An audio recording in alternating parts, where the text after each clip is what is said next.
ठीक है, तो ये मैंने एलिमेंटर एडिटर जहाँ पे कल हमने छोड़ा था वहीं से ओपन कर लेते हैं। अब स्ट्रक्चर जो था वो किस तरह लेके आते हैं हम, इसका स्ट्रक्चर देखना हो, कौन कौन से कंटेनर्स किस तरह हमने यूज़ किए हैं। ठीक है, इसकी शॉर्टकट की है कंट्रोल आई। कंट्रोल आई से आएगा, कंट्रोल आई से चला जाएगा। ठीक है, अब मैंने ये कंटेनर डिलीट करना है जिसके ऊपर वाले कंटेनर को हमने बॉटम से नेगेटिव मार्जिन दिया था कल, जो हम ये लेआउट अचीव करने के लिए। बल्कि मैं ये दोनों ही डिलीट कर देता हूँ, डिलीट करने की ज़रूरत क्या है, नीचे शुरू कर लेते हैं हम। अब यहाँ पे हमारे पास इमेज है, तो इसमें हमारे पास एक ऑप्शन आता है एडवांस के अंदर मास्किंग का। मोशन इफेक्ट्स भी हमने कल कर लिया था, ट्रांसफॉर्म भी कर लिया, बैकग्राउंड भी, बॉर्डर भी हमने देख लिया था कल। नीचे है हमारे पास ऑप्शन मास्क का।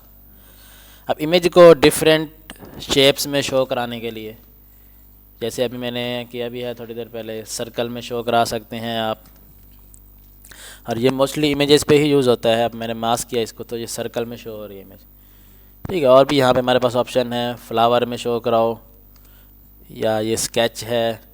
अगर इनमें से कोई नहीं पसंद आया, अपना भी बना सकते हैं हम मास्क खुद से। वो किस तरह बनाना है उसके लिए, या गूगल पे सर्च कर लेना हम इमेजेस। हमें ना ब्लैक शेप चाहिए कोई भी, ब्लैक में कोई भी शेप चाहिए मुझे। अब मैं यहाँ से कोई भी शेप उठा के डाल दूँ अगर, अब फर्ज करें मैं ये उठा लेता हूँ, तो ब्लैक मतलब जो एरिया ब्लैक होगा ना वो विजिबल है, और जो एरिया वाइट होगा वो हमारा गायब हो जाएगा, मास्क में आ जाएगा। और अगर ग्रे होगा तो वो ट्रांसपेरेंसी में आएगा। अब ये इमेज हम देखते हैं डाउनलोड होती है। अब ये इमेज है, इसको सेव कर लेते हैं। अब ये AVIF फाइल है, और ये फ़ाइल वर्डप्रेस में अपलोड नहीं होगी। वर्डप्रेस में अलाउड है JPG PNG वगैरह। इसको हम कन्वर्ट कर लेते हैं, ऑनलाइन गूगल पे सर्च कर लो जो एक्सटेंशन में आई है और जो एक्सटेंशन में चाहिए।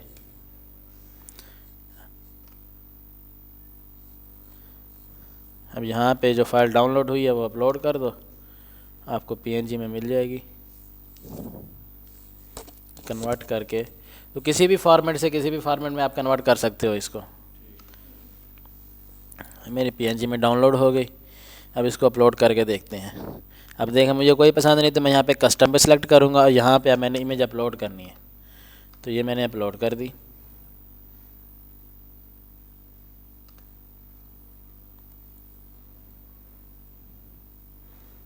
अच्छा, मुझे वाइट एरिया नहीं चाहिए, ट्रांसपेरेंट चाहिए। ट्रांसपेरेंट जो एरिया होगा वो गायब हो जाएगा, और जो ब्लैक होगा या ग्रे में होगा तो ट्रांसपेरेंसी की तरफ जाएगा ना, वो शो नहीं होगा। अब ये वाइट में है तो इसका बैकग्राउंड रिमूव कर लेते हैं हम, remove.bg पे जाके। अब जो PNG मैंने डाउनलोड की थी वो यहाँ पे अपलोड कर दूँगा मैं।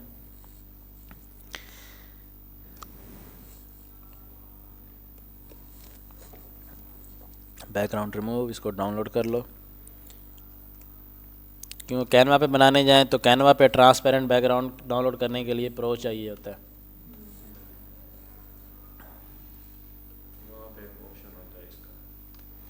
तो वहाँ से JPG डाउनलोड करके remove.bg से बैकग्राउंड रिमूव कर लेंगे। ये देखिए, अब जो शेप मैंने डाउनलोड की थी ना उसी शेप में मास्क हो गया। तो इस तरह कोई भी शेप आप बना लें, जिस भी शेप में आपको चाहिए आप उसको मास्क कर सकते हैं। अब कैनवा पे हम बनाते हैं ज़रा कोई अपनी मर्ज़ी से। कैनवा लॉगिन करना पड़ेगा पहले मुझे।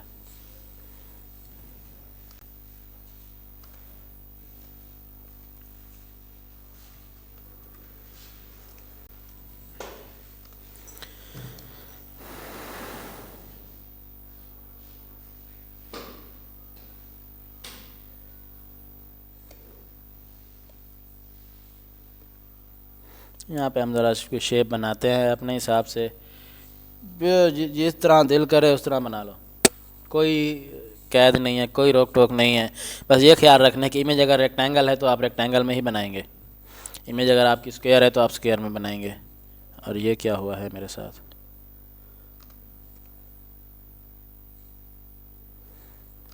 ठीक है। हम यहाँ पे मेरी रेक्टेंगल इमेज है तो मैं रेक्टेंगल में एक यहाँ पे क्रिएटर डिज़ाइन करके कस्टम डिज़ाइन कर लेता हूँ, कस्टम साइज़। तो रेक्टेंगल साइज़ क्या होगा कि विड्थ ज़्यादा होनी चाहिए, हाइट कम होनी चाहिए। कोई भी साइज़ आप चूज़ कर लें, 1920 चूज़ कर लें, 1024 चूज़ कर लें, 720 करें, कुछ भी कर लें। कस्टम डिज़ाइन मैंने किया। अब इस पे शेप बनानी है मैंने किसी भी तरह की।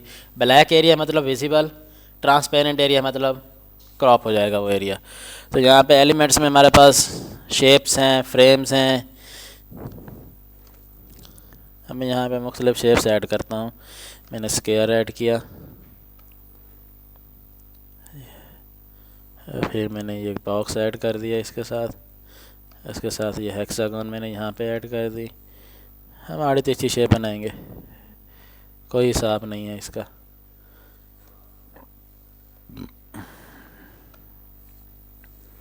चाहिए बैज ऐड कर दो। अब इन सबको ना ज़रा रिसाइज कर लेते हैं। ये मैंने यहाँ पे शो कराया। अभी सबको ब्लैक करना है क्योंकि ग्रे है तो कुछ विजिबल होगी, ट्रांसपेरेंसी आएगी उसमें। अब इसी शेप में मैं इसको डाउनलोड करके पीएनजी में ट्रांसपेरेंट बैकग्राउंड के साथ इसी शेप में मेरी इमेज शो होगी। कुछ और शेप्स भी ऐड कर लें।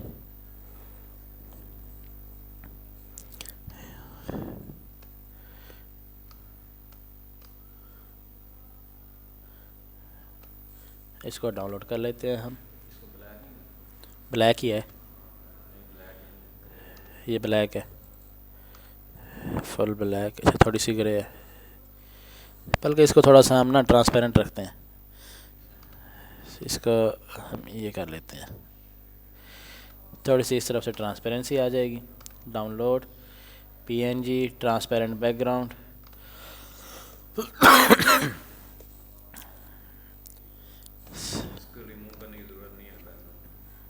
यहाँ से तो ऑटोमेटिक हो गया ना।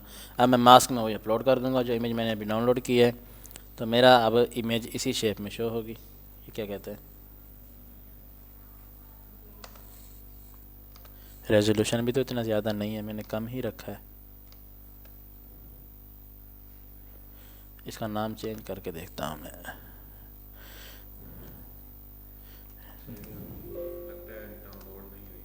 नहीं, डाउनलोड हो गई है। ये नाम में भी कभी कभी इशू होता है,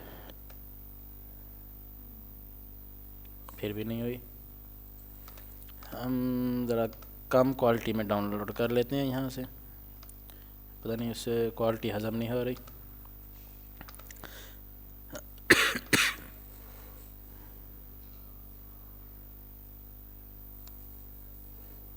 किधर गई?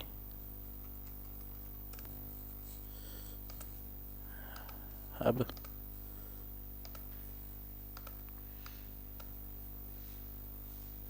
फिर भी नहीं हो रही, क्या मसला चल रहा है? चलो नहीं हो रही, उसकी मर्ज़ी। कैनवास से नहीं आ रही, लेकिन समझ तो आ गई ना बात की कि शेप कोई भी बना लो। ग्रे में अगर जाएगी शेड तो ट्रांसपेरेंट आएगी, फुल ब्लैक होगी तो फुल विजिबल होगी, और ट्रांसपेरेंट होगी तो वो ट्रांसपेरेंट हो जाएगी। जिस तरह हमने अभी ये मास्क लगा रखे हैं, हम इस तरह इमेज को मास्क लगा सकते हैं।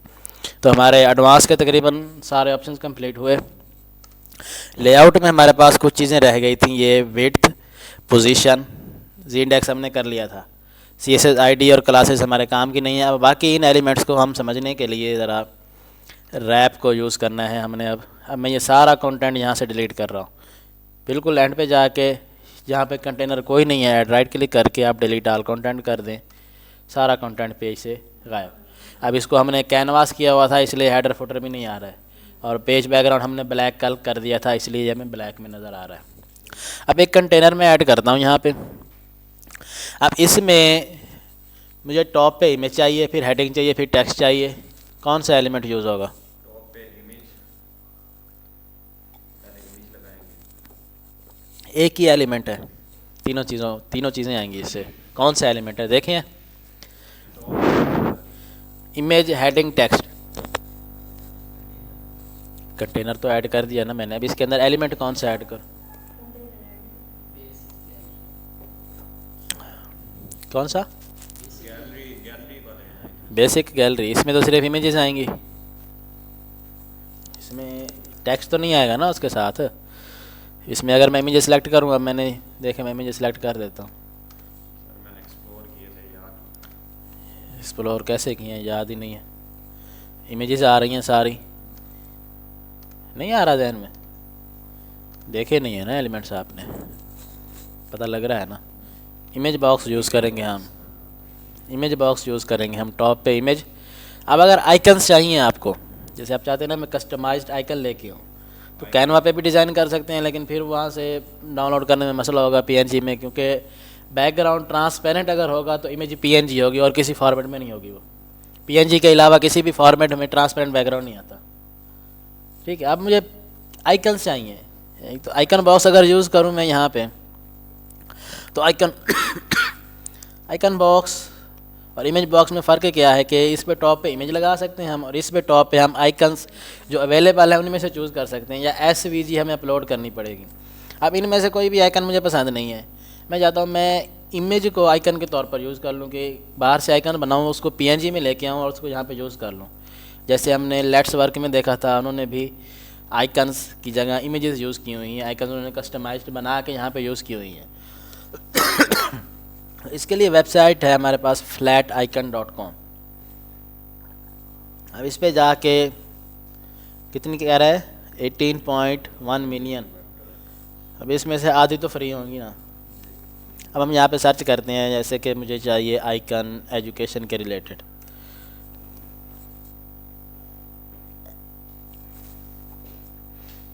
अब ये सारी फ्री आइकन्स आई हैं जितनी भी आई हैं। अब एजुकेशन के रिलेटेड मैंने किया, मुझे ये बुक वाली चाहिए तो मैं इस पर क्लिक करके, अगर तो ब्लैक में डाउनलोड करनी है तो पीएनजी डाउनलोड कर लें, अगर इसको कस्टमाइज़ करना है तो अकाउंट चाहिए होगा, उसके लिए फ्री अकाउंट। इसको आप कलर वगैरह चेंज कर सकते हैं। तो मैं इसको एडिट पे क्लिक करता हूँ और मैं लॉगिन कर लेता हूँ।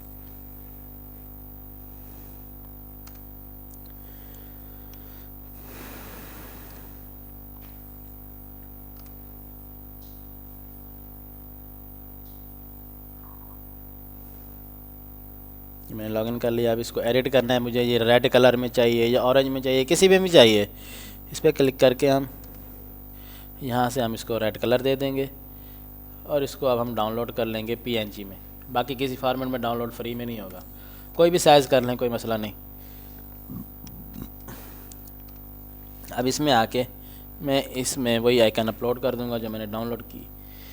अब कंटेंट अंदर आइकन है, लेकिन फॉर्मेट क्या है, इमेज है। ये भी नहीं आ रही,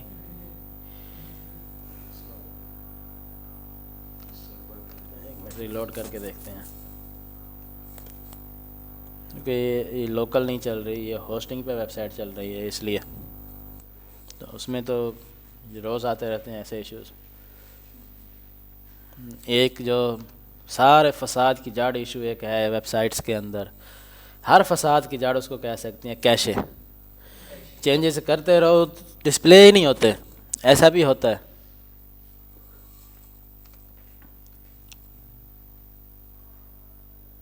अब हो गई, आइकन आ गई मेरे पास, मैंने टॉप पे लगा दी।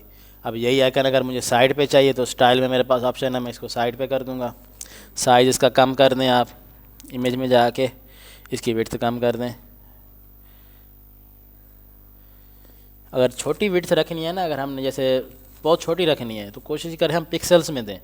अगर हमने बहुत ज़्यादा रखनी है विड्थ वगैरह या एडजस्ट रखनी है स्क्रीन के हिसाब से तो हम परसेंटेज में देंगे। अब अगर मैं 12% दूँ तो इस स्क्रीन पे सही नज़र आएगी, बड़ी स्क्रीन पे ये अजीब सी नज़र आएगी हमें, तो हम इसको पिक्सल्स में दे देते हैं ताकि ये एक ही रहे हर स्क्रीन पे 150 पिक्सल। और कंटेंट में हम थोड़ा सा इसको स्टाइल दे देते हैं, वाइट कलर, और आइकन को मैं टॉप पे ही रखता हूँ। कंटेंट अलाइन सेंटर, कंटेंट में टेक्स्ट को यही कलर रहने देते हैं।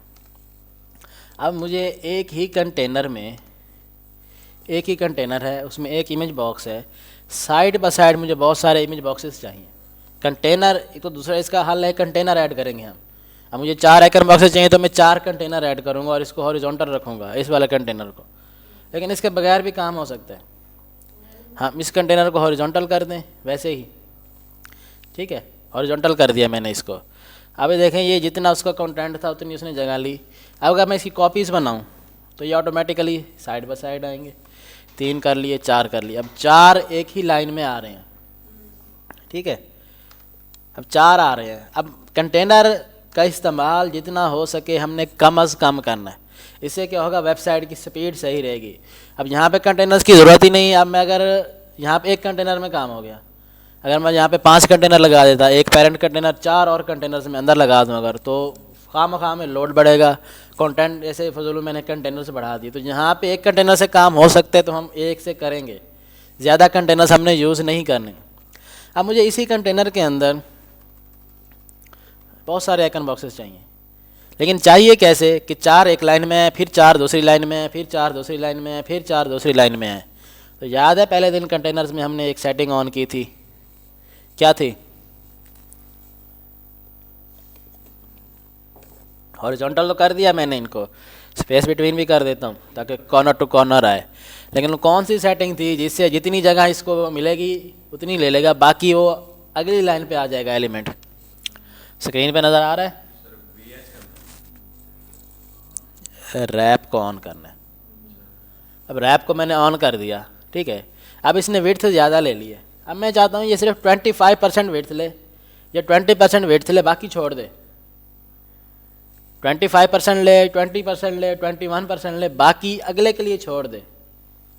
तो इसी पे हम क्लिक करेंगे, एडवांस में जाएंगे हम यहाँ पे, तो यहाँ पे हमें मार्जिन और पैडिंग के नीचे दिख रहा है विड्थ का ऑप्शन।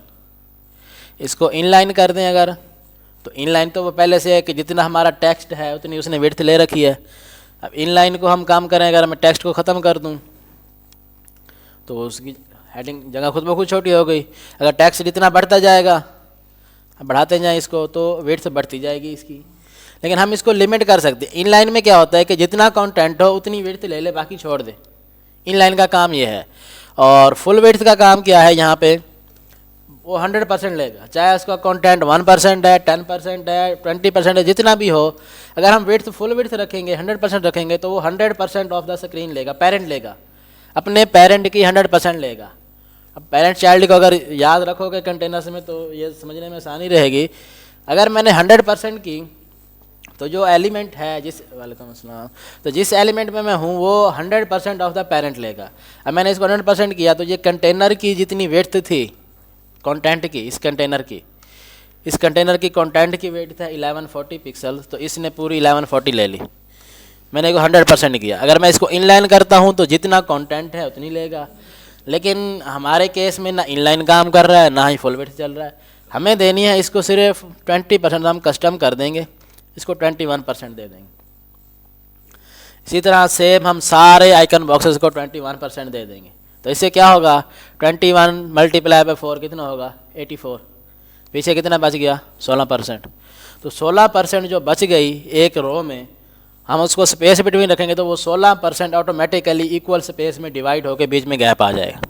अब मैं बाकी डिलीट कर रहा हूँ यहाँ से, Ctrl+I, बल्कि मैं इसको कॉपी कर लेता हूँ और मैं ये सारा कंटेनर ही डिलीट कर देता हूँ और फिर से मैं आइकन बॉक्स को यहाँ पे पेस्ट कर देता हूँ। ठीक है, अब इसको हम थोड़ा सा बॉर्डर देते हैं ताकि हमें इसमें थोड़ा सा डिफरेंस नज़र आए।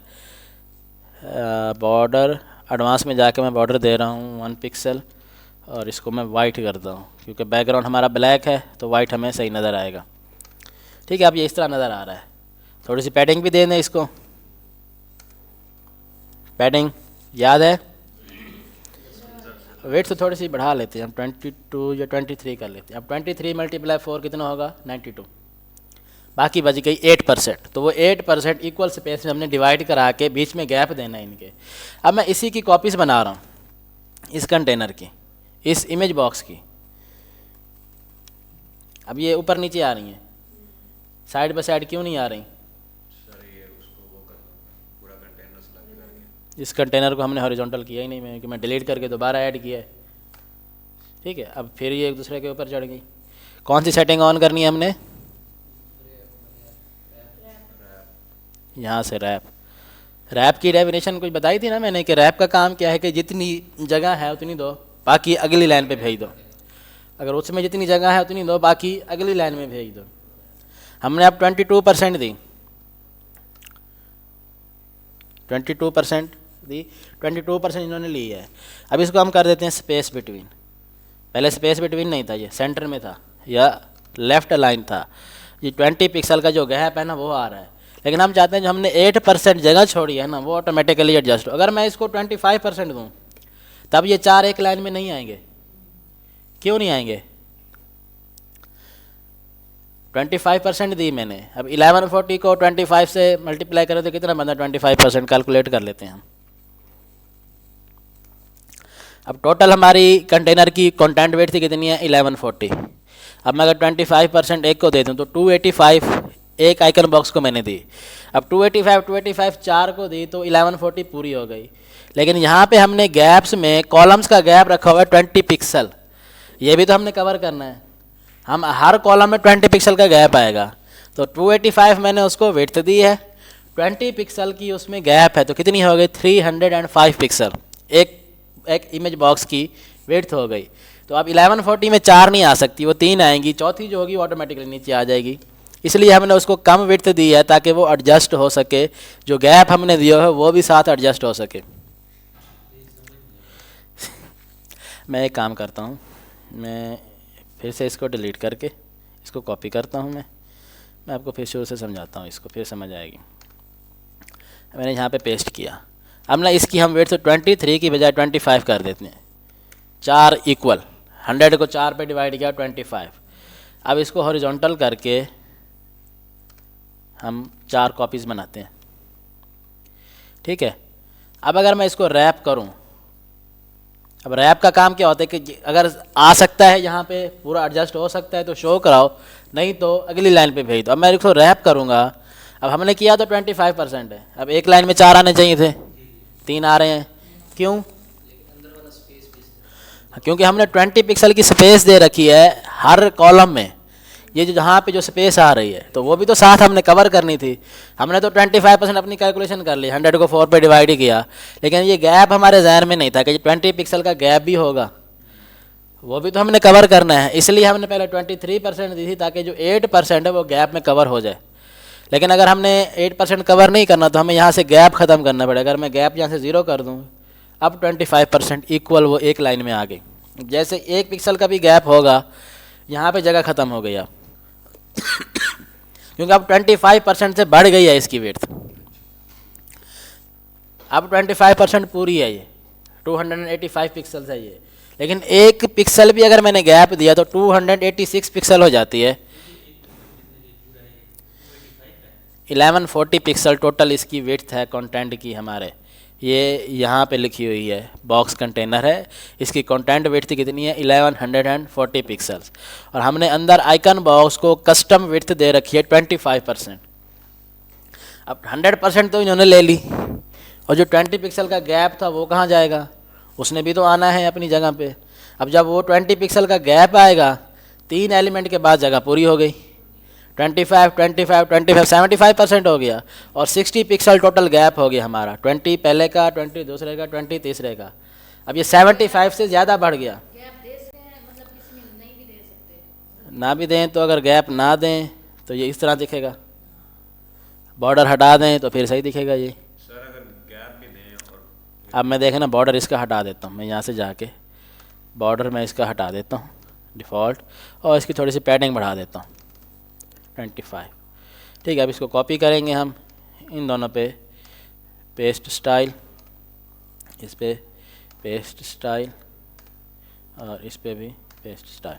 अब बगैर बॉर्डर के ये इस तरह दिख रहा है, लेकिन कुछ कभी एलिमेंट्स ऐसे भी होंगे ना जिनको बॉर्डर देना लाजमी होगा, तो उनमें गैप देना होगा। या हम इसको वाइट बैकग्राउंड दे देते हैं अगर आइकन बॉक्स को, तो भी हमें गैप देना पड़ेगा, नहीं तो फ़र्क नज़र नहीं आएगा दोनों में। तो या तो आप विड्थ कम रखेंगे 25% से, यानी कि पूरी परसेंटेज में विड्थ नहीं देनी, कम देनी है। गैप्स को हमने एडजस्ट करना है। अगर हमने 3 कॉलम्स बनाने हैं तो हम 33% नहीं देंगे। अब कल आपको याद हो जो हमने ये स्ट्रक्चर बनाया था ये वाला, अब मैंने इसको 33% विड्थ नहीं दी थी, मैंने 31 थी या 32 दी थी मुझे, क्योंकि कल था 1% गैप, उसमें 1% तीनों में छोड़ के हमने गैप में कवर किया था। अब आप समझ आइए ना क्यों मैंने कल विड्थ कम दी थी। अगर 33% पूरी देता मैं तो गैप की वजह से 2 एक लाइन में नहीं आते, वो 2 एक लाइन में तीसरा नीचे आ जाता। समझ आई बात की? अब यहाँ पे विड्थ और रैप की अब कुछ समझ आई होगी अच्छे से। अब इनकी कॉपीज़ अगर बनाएं हम, सर अगर गैप भी दें फिर भी कवर कर सकते हैं। हाँ गैप दे दो तो विड्थ कम रखनी पड़ेगी ना, विड्थ कम रखनी पड़ेगी ना, हमें गैप और विड्थ को बराबर प्रोपोर्शन देनी है ना हमने, कि गैप भी एडजस्ट हो सके उसमें। ये बहुत मिस्टेक होती है, ये छोटी सी चीज़ है, समझ भी बड़ी मुश्किल से आई है मुझे पता है, लेकिन ये छोटी सी मिस्टेक है, बंदा परेशान हो रहा था कि मैंने विड्थ तो पूरी दी है 25%, फिर भी वो एक लाइन में नहीं आ रहे। तो ये गैप की वजह से होता है कि गैप अगर आप सेट कर रहे हैं, स्पेसिंग दे रहे हैं उसमें, तो विड्थ तो 25% तो पूरी दी हमने। अब हमारा तो यही पता है ना, हमने 25% पूरी विड्थ दी है, लेकिन ये नहीं जहन में आ रहा कि यहाँ पे स्पेसिंग भी दे रखी है, ये भी तो साथ में काउंट होनी है। ठीक है, अब यहाँ तक बात क्लियर हुई। ठीक है, अब देखिए हमारे एक ही कंटेनर में 8 आइकन बॉक्सेस हैं, कंटेनर एक ही है, 8 आइकन बॉक्सेस हैं, और वो साइड बाय साइड भी आ रहे हैं, ऊपर नीचे भी आ रहे हैं, अपनी जगह पे सही से एडजस्ट हो गए।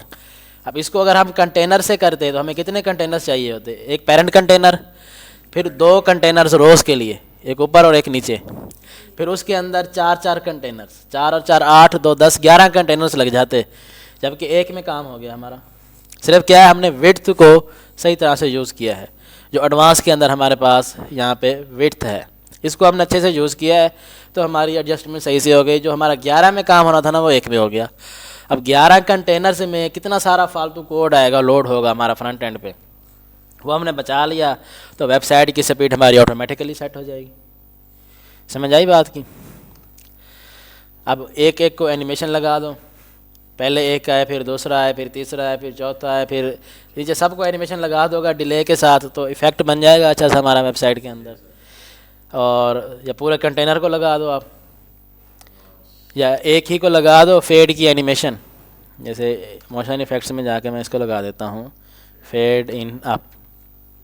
अब इसी को कॉपी करके सब पे अप्लाई कर दो, पेस्ट, थोड़ा सा चेंज करते हैं इसको ना, फेड इन डाउन करते हैं हम। अब इफेक्ट देखना कैसे बनेगा, उसको फेड इन अप किया है, इसको फेड इन डाउन कर देते हैं। Copy, paste style, paste style, paste style. अब यहाँ पे विजिबल नहीं है इफेक्ट, हम फ्रंट एंड पे देखते हैं।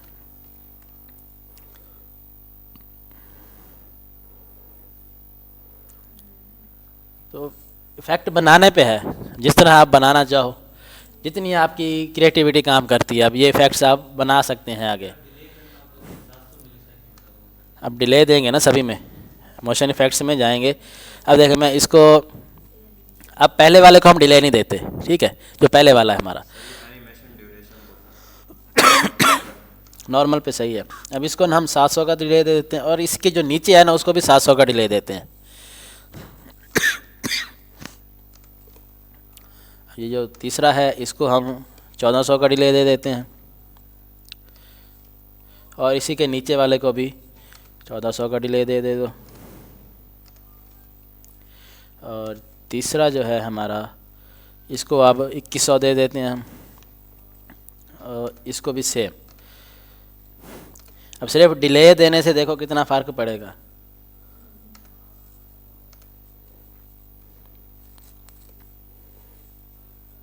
एक आया, दूसरा आया, तीसरा आया, चौथा आया।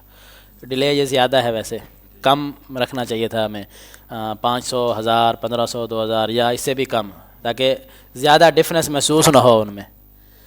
ठीक है, डिले के साथ कितना सारा फ़र्क पड़ गया हमारा इफ़ेक्ट के अंदर, हमारे एनिमेशन के अंदर। अब ये विड्थ की बात क्लियर हुई अच्छी तरह से।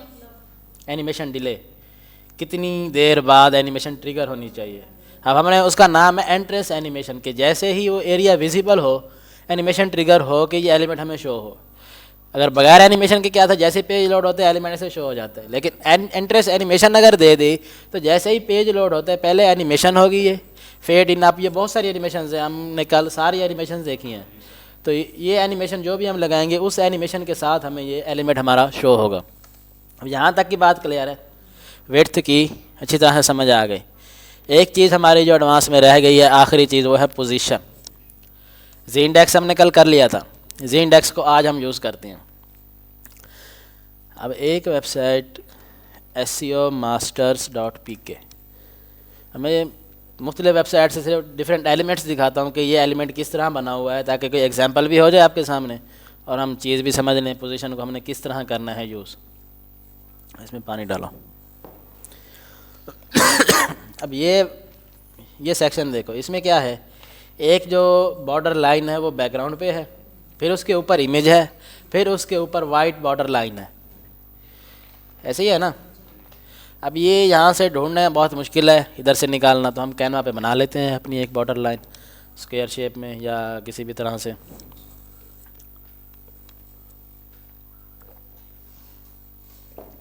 मैं ये सारे एलिमेंट्स डिलीट कर देता हूँ। ठीक है, तो हमारे पास हम पता नहीं यहाँ पे है भी सही कि नहीं, सर्कल बॉर्डर मिल गई है, राउंड स्क्वायर, हाँ ये रहा। अब ये अंदर से ट्रांसपेरेंट है, तो मैं इसको फुल जूम करके यहाँ तक इसको सेंटर कर लेते हैं। हम इसको थोड़ा सा रोटेट कर लेते हैं, ऐसे ही था ना वो। इसको कलर दे देते हैं हम, ये रेड कलर में, इसको डाउनलोड कर लो ट्रांसपेरेंट बैकग्राउंड के साथ। और एक हम वाइट कलर में डाउनलोड कर लेते हैं, और एक हम गूगल से कोई इमेज उठा लेते हैं।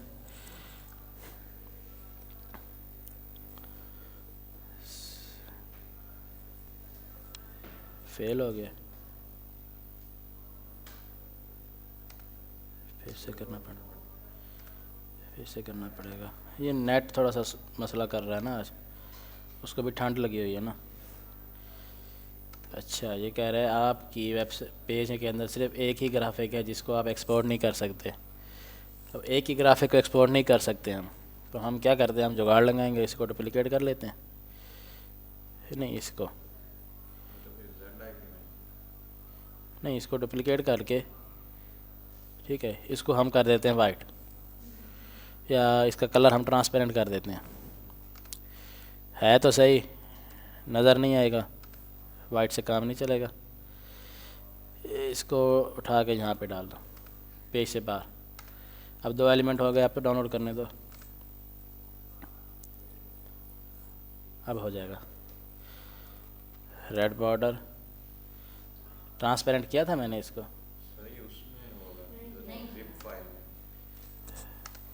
PNG ट्रांसपेरेंट बैकग्राउंड, पेजेस में से सिर्फ एक सिलेक्ट करना पड़ेगा, अब होगा। तो जितना एडवांस जाओ उतने मसले।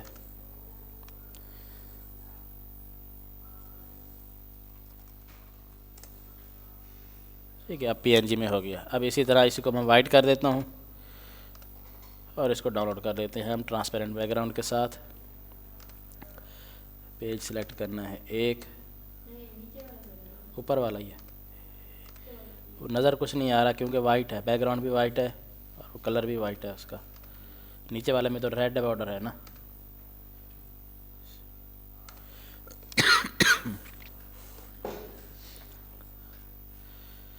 उन्होंने जितनी लिमिटेशंस बनाई हैं उनको पता नहीं था, वो पाकिस्तानियों के हथे चढ़ जाएंगे। अब इमेज हम, चलो जो हमारे पास है हम वो यूज़ कर लेंगे। अब नीचे हम एक सेक्शन बनाते हैं 2 कंटेनर्स के साथ। इधर वाला खाली है हमारा, इसमें टेक्स्ट है इस तरफ, हम इस तरफ वाला भी देखने हैं, जो चीज़ हमने समझनी है।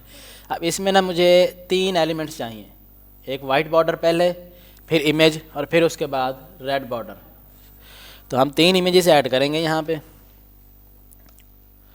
इसमें उठा के 3 इमेजेस डाली, पहले वाइट बॉर्डर,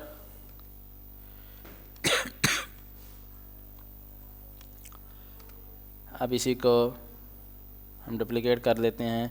अब इसके ऊपर वो इमेज, तो हम इमेज इन्हीं में से कोई यूज़ कर लेते हैं जो हमारे पास पहले से मौजूद हैं।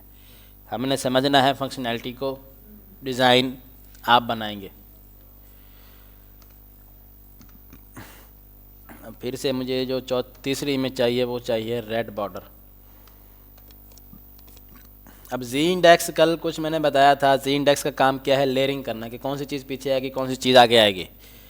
अब ये ऊपर नीचे आ रही हैं, अब मुझे ये इमेज पीछे चाहिए, दूसरी इमेज इसके ऊपर चाहिए, तीसरी इमेज उसके ऊपर चाहिए, और फिर इनको हम एनिमेट करते हैं अभी जाके। तो मैं इसको क्लिक करके एडवांस में जाऊंगा, इसकी पोजीशन कर दूंगा मैं एब्सोल्यूट। तो एब्सोल्यूट पोजीशन का क्या काम है, CSS तो वो किसी ने नहीं की हुई, पीछे कोई नहीं है। एब्सोल्यूट पोजीशन का काम क्या है कि नज़र तो आ रही है लेकिन उसकी जगह कोई नहीं है, उसकी अपनी ज़ाती मलकियत कोई नहीं है, वो है सही बस हवा में लटकी हुई है जैसे समझ लो। वो ज़मीन पे नहीं टिक सकती, उसकी कोई जगह नहीं है कि ये जगह मेरी है, उसकी कोई विड्थ हाइट नहीं है कि दूसरा एलिमेंट उसके ऊपर आ सकता है। एब्सोल्यूट का मतलब क्या है, जैसे मैंने एब्सोल्यूट की, पहले ऊपर आ रहे थे, उसने अपनी विड्थ भी ली हुई थी, हाइट भी ली हुई थी, अगला एलिमेंट उसके नीचे आ रहा था। अब जैसे ही एब्सोल्यूट किया, उसने अपनी विड्थ हाइट छोड़ दी, दूसरा एलिमेंट उसके ऊपर आ गया। अब मैंने इस इमेज को सिलेक्ट करना है, पीछे वाली को। कैसे करूँगा? अब फिर से मुझे स्ट्रक्चर में जाना पड़ेगा। अब मैं यहाँ से क्लिक करके सिलेक्ट नहीं कर सकता। यहाँ से मैंने स्ट्रक्चर ऑन किया। अब ये पहली इमेज तो हमारी वाइट बॉर्डर थी। अब याद हमें खुद रखना है कि मैंने कौन सी चीज़ किस ऑर्डर में ऐड की है। पहली इमेज वाइट बॉर्डर थी, दूसरी इमेज को क्लिक करेंगे हम, इसको भी हम कर देते हैं एब्सोल्यूट। तीसरी इमेज को क्लिक करेंगे हम, उसको भी हम कर देंगे एब्सोल्यूट। अब देखें वाइट बॉर्डर पीछे चला गया है हमारा, फिर उसके ऊपर इमेज आ गई है, फिर उसके ऊपर रेड बॉर्डर आ गई है, और वाइट हमें नज़र नहीं आ रहा है क्योंकि रेड बिल्कुल उसके एन ऊपर आ गया। अब हम रेड को ना थोड़ा सा रोटेट कर देते हैं ट्रांसफॉर्म में जाके, 30 डिग्री रोटेट कर दो या -30 डिग्री रोटेट कर दो। वाइट बिल्कुल पीछे है, ठीक है। फिर उसके ऊपर इमेज है और फिर उसके ऊपर हमारे पास रेड है, तो हमें चाहिए भी ऐसे ही था, तो हम वाइट को भी थोड़ा सा ऐसे ही रखते हैं, सही है। अब ये जो इमेज है पीछे, मैं इसको उठा के इधर रख लेता हूँ ताकि ये एरिया हमारे विजिबल रहे। अब ये जो हमारे पास इमेज है जिसके अंदर हैंडशेक हो रहा है, इसकी हम विड्थ थोड़ी सी कम कर देते हैं, 50% या पिक्सल में दे देते हैं ताकि हमारे पास सेम रहे। अब परसेंटेज में पता नहीं उसकी विड्थ अपनी कितनी थी, हम कितने % दे जाएं। मैं इसको 400 पिक्सल दे दें, हाँ सही है। अब यही सेम विड्थ मैं बाकी इमेजेस को भी दे देता हूँ, बॉर्डर्स वाली को भी 400 और रेड वाली को भी 400। अब आ गई एक दूसरे के ऊपर, इसको थोड़ा सा बड़ा कर लेते हैं, रेड बॉर्डर को 500-600 कर लो, और वाइट को भी थोड़ा सा बड़ा कर लेते हैं ताकि वो पीछे से भी हमें विजिबल तो हो पूरा, ठीक है। अब ये हमारे पास इमेजेस आ गए। अब इनको हम पोजीशन करेंगे सही तरह से। अब जो वाइट है हमारे पास, पोजीशन एब्सोल्यूट करने के बाद हमारे पास ये ऑप्शंस आए हैं कि लेफ़्ट से शुरू होनी चाहिए उसकी पोजीशन या राइट से। तो मुझे राइट पे चाहिए तो मैं राइट पे क्लिक कर दूंगा और इसको 0 रखेंगे हम, ताकि राइट कॉर्नर से बिल्कुल शुरू हो, और टॉप से कितने पिक्सल छोटी होनी चाहिए। अब ये पेरेंट के हिसाब से एडजस्ट होगी। इसका ये जो कंटेनर है ये वाला, उसके बिल्कुल राइट से शुरू हो रही है हमारी ये इमेज वाइट बॉर्डर वाली।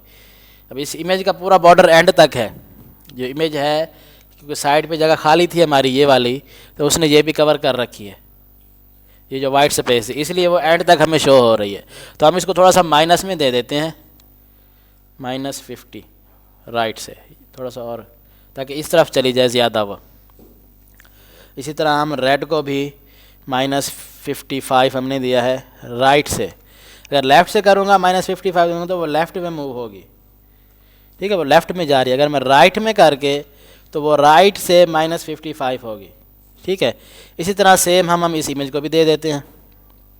ये जो हमने दूसरी बनाई थी ये ऑटोमेटिकली राइट पे चली गई है, क्योंकि बिल्कुल ये इसकी इमेज बिल्कुल एज से शुरू हो रही है, और बॉर्डर्स में हमारे पास एम्प्टी स्पेस है जिसको हमने क्रॉप नहीं किया था, ठीक है, समझ। आप इसको एनिमेशन दे दो कि पहले वाइट आए, फिर उसके बाद रेड आए, फिर उसके बाद इमेज आए, फिर उसके बाद रेड आए, तो इस तरह की कुछ हमारे पास एनिमेशन बन जाएगी। अब एब्सोल्यूट का काम क्या है? अब एब्सोल्यूट करने के बाद हम इमेज को इस तरह उठा के ड्रैग भी कर सकते हैं, यहाँ भी रख सकते हैं, इधर चले जाएँ, इस इमेज को उठा के हम यहाँ पे रख दें, तो इस तरह इमेजेस को हम ड्रैग कर सकते हैं एब्सोल्यूट करने के बाद। अगर ये इमेजेस एक दूसरे के आगे पीछे आ रही होती या सही ना आ रही होती तो हम इनको जी इंडेक्स देते। जो सबसे पीछे चाहिए उसकी जी इंडेक्स सबसे कम होनी चाहिए, फिर जो उसके ऊपर चाहिए उसकी जी इंडेक्स पिछले वाले से ज़्यादा, यानी कि पीछे वाले की हमने 10 दी तो उसके ऊपर वाले की 11, फिर उसके ऊपर वाले की 12 हमें चाहिए होगी। लेकिन हमने उसको ऑर्डर में ऐड किया था, जो सबसे पहले थी उसकी जी इंडेक्स सबसे कम है ऑटोमेटिकली, फिर जो उसके बाद ऐड की गई उसकी जी इंडेक्स उससे ज़्यादा है पिछली से, फिर जो उसके बाद ऐड की गई उसकी जी इंडेक्स उससे पिछली से ज़्यादा है, ऑटोमेटिकली ये सेट होता है। लेकिन अगर आप एडजस्ट करना चाहते हैं कि वाइट मुझे ऊपर चाहिए, रेड मुझे पीछे चाहिए, तो जी इंडेक्स को हम ऊपर नीचे कर लेंगे, तो रेड पीछे चली जाएगी, वाइट ऊपर आ जाएगी, इमेजेस को हिलाए बगैर यहाँ से। लेकिन हम इमेज को ऊपर नीचे कर लेंगे तो वाइट वाली पीछे वाइट वाली फ्रंट पे आ जाएगी और रेड पीछे चली जाएगी हमारी। पहले मैं इनकी पोजीशन सेट कर लूँ, हिल गई है, -55, टॉप से 0। अब कंटेनर के बिल्कुल एज से शुरू हो रही है, अगर कंटेनर के बाहर निकालनी है तो टॉप से भी इसको 60 कर दें तो थोड़ी सी ऊपर चली जाएगी। इसी तरह अब रेड को भी मैं -55 और टॉप से -60, और ये जो इमेज है अब ये सेट है। अब मुझे रेड पीछे करनी है और वाइट ऊपर करनी है, तो मैं जो वाइट है इसकी जी इंडेक्स बढ़ा दूंगा, यहाँ से मैंने 5 कर दी, और जो रेड है इसकी मैं जी इंडेक्स कम कर दूंगा, 2 कर दी, 1 कर दी या 0 कर दी, तो जो हमारी हैंड शेक वाली इमेज उसके भी पीछे चली गई। अब रेड इमेज हमने ऐड बाद में की है, लेकिन जी इंडेक्स की वजह से हमने उसको बैकवर्ड भेज दिया। अब इस पे मोशन इफेक्ट में जाके एंट्रेस एनिमेशन लगा दोगे तो ये एनिमेशन के साथ आएंगी आपकी। कुछ हद तक पोजीशन एब्सोल्यूट समझ आई कुछ। अब बाकी जो ये छोटे छोटे आइकन्स लगे हुए हैं, जैसे ये लगी हुई है, ये लगी हुई है, ये सारे इमेजेस हैं, उनको कंटेनर में कहीं भी छोड़ के एब्सोल्यूट की मदद से एडजस्ट कर दिया है कि वो यहाँ पे शो हो जाए। अब जैसे ये इमेज है, ये एरोस जो आ रहे हैं, अब इनको इसी कंटेनर में ऐड करके फिर एब्सोल्यूट कर दिया, टॉप से 0 पिक्सल, लेफ़्ट से थोड़ा सी स्पेस दे दी कि 60 पिक्सल हो जाए, तो हमें यहाँ पे शो हो रही है। इसी तरह ये जो स्टार लगा हुआ है, ये जो लगी हुई हैं आइकन्स वगैरह, अब ये सब को एब्सोल्यूट से सेट किया गया है। एब्सोल्यूट करके अब ये इमेज थी इस कंटेनर में ऐड की, जैसे इस वाले कंटेनर में, फिर उसको एब्सोल्यूट कर दिया कि टॉप बॉटम राइट पे आ जाए, बॉटम से 0 राइट से 0, बिल्कुल राइट वाले कॉर्नर में आ गई आपकी। इसी तरह से अगर किसी और वेबसाइट में जाएं हम, SEO Academy,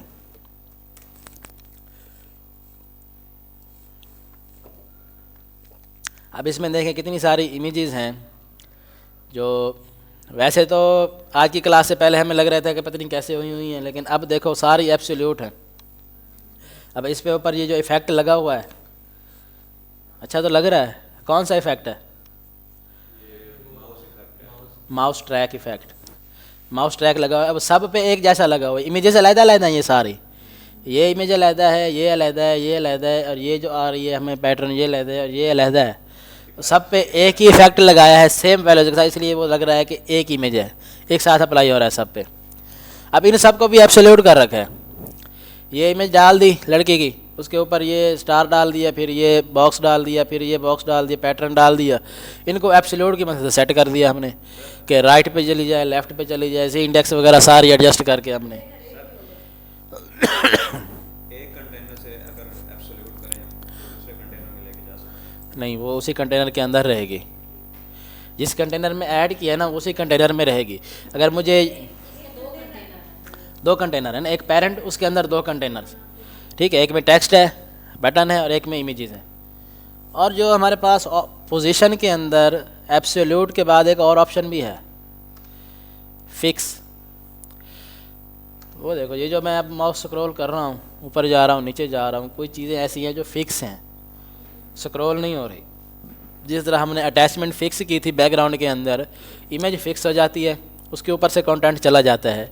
जब पोजीशन हम किसी एलिमेंट की फ़िक्स करेंगे तो उसकी जी इंडेक्स सबसे ज़्यादा होनी चाहिए ताकि वो पूरी वेबसाइट के ऊपर नज़र आए। जैसे ये आइकन्स हैं, फिक्स हैं, ये आइकन है व्हाट्सएप की, ये फ़िक्स है, ये आइकन है हमारे पास टेलीफोन की, ये भी फ़िक्स है कि पूरी वेबसाइट में कहीं भी चला जाऊँ उसने अपनी जगह पे रहना है, उसने अपनी जगह पे रहना है, और सोशल आइकन्स ने अपनी जगह पे रहना है। हम मैं कोई एलिमेंट ऐड करता हूँ, जैसे मैंने आइकन ऐड की, अब फिक्स का तो मसला ही नहीं है, कहीं भी ऐड कर दो, क्योंकि उसने स्क्रीन के हिसाब से फिक्स होना है, वो कंटेनर के साथ उसका कोई ताल्लुक नहीं है।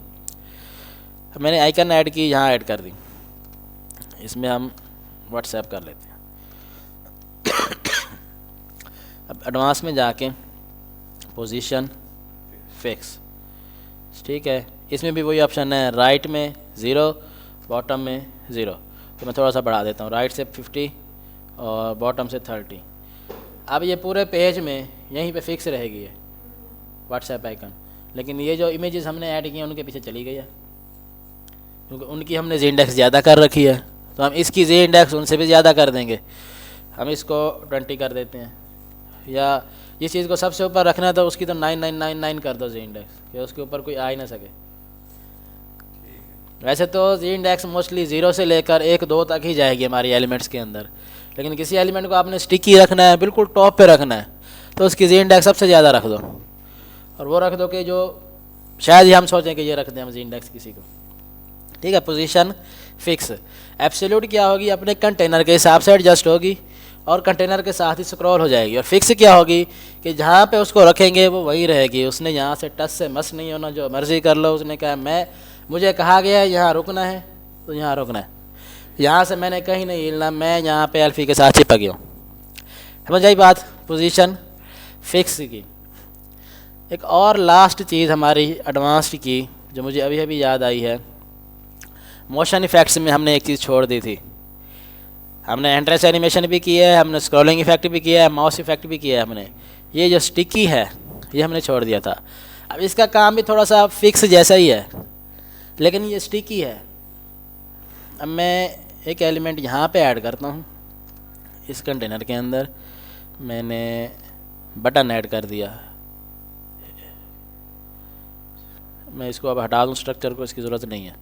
अब मैंने बटन ऐड किया। अब नीचे मैं एक और कंटेनर ऐड करता हूँ खाली ऐसे ही, उसकी हम विड्थ बढ़ा देते हैं। खाली कंटेनर है हमारे पास, स्क्रॉलिंग करने के लिए हमें चाहिए। अब ये जो एलिमेंट है अगर मैं इसको फिक्स करूँगा ये तो स्क्रीन के हिसाब से फिक्स हो जाएगा जहाँ पे भी रखूँगा इसको, लेकिन जो मोशन इफेक्ट्स में स्टिकी का काम है, स्टिकी टॉप, स्टिकी मैंने किया टॉप पे। अब वैसे तो ये अपनी जगह पे रहेगा जहाँ पे है, लेकिन जैसे ही टॉप पे पहुँचेगा फिर ये टॉप के साथ फिक्स हो जाएगा। अगर उसका अपना कंटेनर आएगा तो उसके साथ चला जाएगा, अगर टॉप पे किया होगा तो टॉप पे जैसे ही पहुँचेगा वहीं पे फिक्स हो जाएगा। हम वेबसाइट्स में देखते हैं ना, जैसे हम माउस स्क्रॉल करें, अब जैसे ये वेबसाइट है, अब ऊपर एक एलिमेंट आ रहा है, अब जैसे ही स्क्रॉल किया मैंने, ऊपर वाला एलिमेंट जैसे ही ऊपर गया, ये जैसे ही टॉप पे पहुंची ये लाइन, तो ये वहीं पे फिक्स हो गया। इसको बोलते हैं स्टिकी इफेक्ट, कि उसके ऊपर कोई एलिमेंट है तो वो डिस्प्ले करा दो, उसके नीचे है डिस्प्ले करा दो, लेकिन जब वो अपनी पोजीशन पे पहुंचे स्टिकी वाले, वो चाहे टॉप की हो या बॉटम की हो, तो उसको फिक्स कर दो। अगर मैंने अब टॉप पे किया है तो टॉप पे फिक्स हुआ, अगर मैं बॉटम कर दूँ तो वो जैसे ही बॉटम पे पहुँचेगा बॉटम पे फिक्स हो जाएगा। तो ऐसी वेबसाइट्स भी होती हैं कि जिसके नीचे स्क्रॉल बार आ रहा होता है या मेन्यू बार आ रहा होता है, फिक्स होता है वो, लेकिन जैसे ही हम उसके किसी एलिमेंट के पास से गुजरते हैं वो ऊपर चला जाता है। इसी तरह जैसे इस वेबसाइट के ऊपर इस वाली में अब टॉप पे ये बार आ रहा है, जैसे मैंने स्क्रॉल किया वो ऊपर जाता है, ये जैसे ही लाइन उसके स्क्रीन के साथ टच हुई वो वहाँ पे फिक्स हो गया। तो ये है स्टिकी इफेक्ट। ठीक है, हमारा एडवांस का टैब अब पूरा हुआ, विड्थ भी हो गई हमारी, ये सारी चीज़ें हमने देख ली हैं इसकी मोशन इफेक्ट्स में। हाँ, इन चीज़ों को नहीं छेड़ना आपने, ये जो अलाइन, सेल्फ है, ऑर्डर है और साइज़ है, इनको ना ही छेड़ें तो अच्छा है, इनको हम समझते भी नहीं हैं। कभी कोई मिस्टेक हो, आप परेशान हो कि मैंने ये सेटिंग की है ये आ नहीं रही, देख लेना इन्हीं में से कोई ना कोई छेड़ रखा होगा आपने। कितनी हो गई?